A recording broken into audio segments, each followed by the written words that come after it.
Our next stop was a Washington monument. The monument's construction was started in 1848, but it took them 36 years to complete it. Made it all the way to 1884 before they finished building it.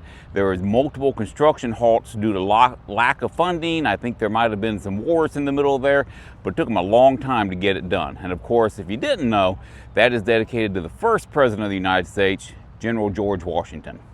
We just finished a tour of the Bureau of Engraving and Printing, otherwise known as the place they make all that paper money at. For some strange reason, they wouldn't allow any cameras in there, so I couldn't video any of it for you, but it was really cool and it really kind of depressing seeing all that money that I will never get to have. The girl wanted a smoothie, so the girl got a smoothie. Remember, gentlemen, whatever the girl wants, the girl gets. The next stop is the Smithsonian Museum of Natural History. Rumor has it, there's dinosaurs in here. Speaking of elephants, here's his ancestor, the giant mastodon. Check out the size of that thing. Really cool. Now we have sea turtles where we're at. Here's a prehistoric sea turtle, pretty big critter, but take a look at this sucker. Look at that. That is a true sea monster. How about that? Still going, still going, still going, and now you get down to his head. I don't even know what this guy is. It says giant sea predator. Pretty cool. So that giant sea creature was a mosasaur with a plesiosaur in his stomach. And you can see right there, that's the bones of what it ate. He lived 85 to 81 million years ago. I'm not sure why they put that number backwards, and was found in Kansas.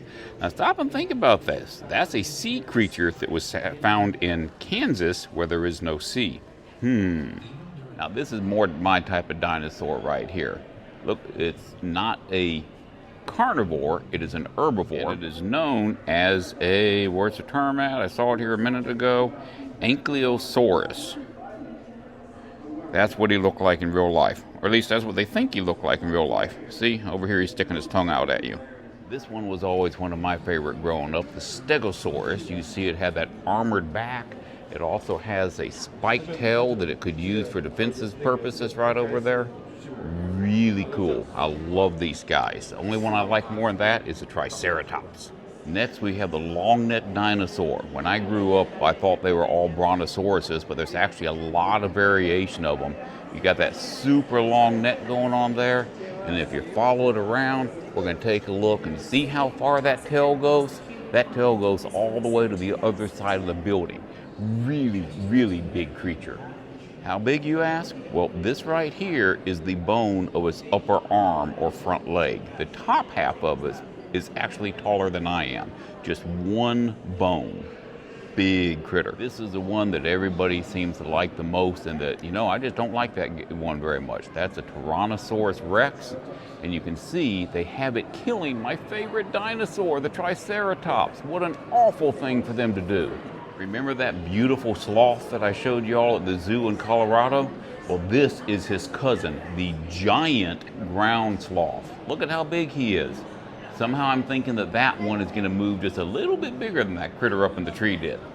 Can you imagine living in a house like that? That is the entire house. They said that the entire house can be taken down in less than an hour to be moved and set back up in less than an afternoon. The whole family would live in there together, and it's made by weaving reeds together. I'm just saying, this guy looks like some of y'all taking selfies. This is in the Objects of Wonder portion of the Smithsonian. This is a calcite quartz, or it can be calcite on quartz. Look at how beautiful that is. Absolutely gorgeous.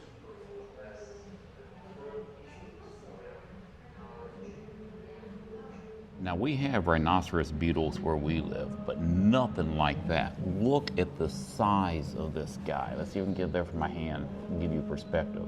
That is a massive beetle. Not sure where he's from. Really cool though. I have a sneaky suspicion that somebody lost their mummy. All right, ladies, this one's for you, the Hope Diamond. 45.52 carats of flawless diamond found in India, surrounded by 46 other diamonds. Oh, what big teeth you have. This is a megalodon, which was the largest shark in recorded history. It made the old Jaws. Jaws was a minnow compared to this thing. This is megalodon jaw structure. Look at the teeth he has in there. Now the megalodon has rows of teeth, looks kind of like an escalator, where when one tooth breaks off, the next one will roll up and take its place, and so on and so on. So it doesn't run out of teeth, it just keeps making new teeth and putting them in there. At any given point, it can have over 400 teeth in its mouth.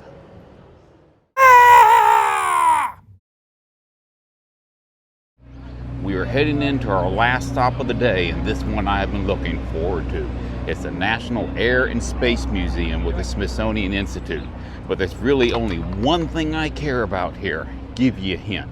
Space, the final frontier. Here she is, the Starship Enterprise. Now, I know most of y'all aren't nerd enough to truly appreciate this, but this is the original Enterprise that was used in the original series. It was actually left derelict in a warehouse forever until it was found and recovered and turned over to the Smithsonian Institute, where it's put on display. Now, I know you're wondering, why on earth do they have a model of a TV series spaceship in the Smithsonian Institute? The answer is simple. This TV series has inspired more people to go into space types of careers than anything else that's ever happened. Well, Star Trek just introduced a whole, in fact, multiple generations of young people to the ideas of engineering and math and doing awesome things in aerospace. Something to consider, guys. It's really cool, and you might actually enjoy watching it. All right, this takes it to a whole new level. A new reason to come to the Smithsonian. They have an X-Wing fighter here. I mean, okay, yeah, total nerdism. Yes, I know it's not real, but hey, one more thing that inspires people to go to air and space. It has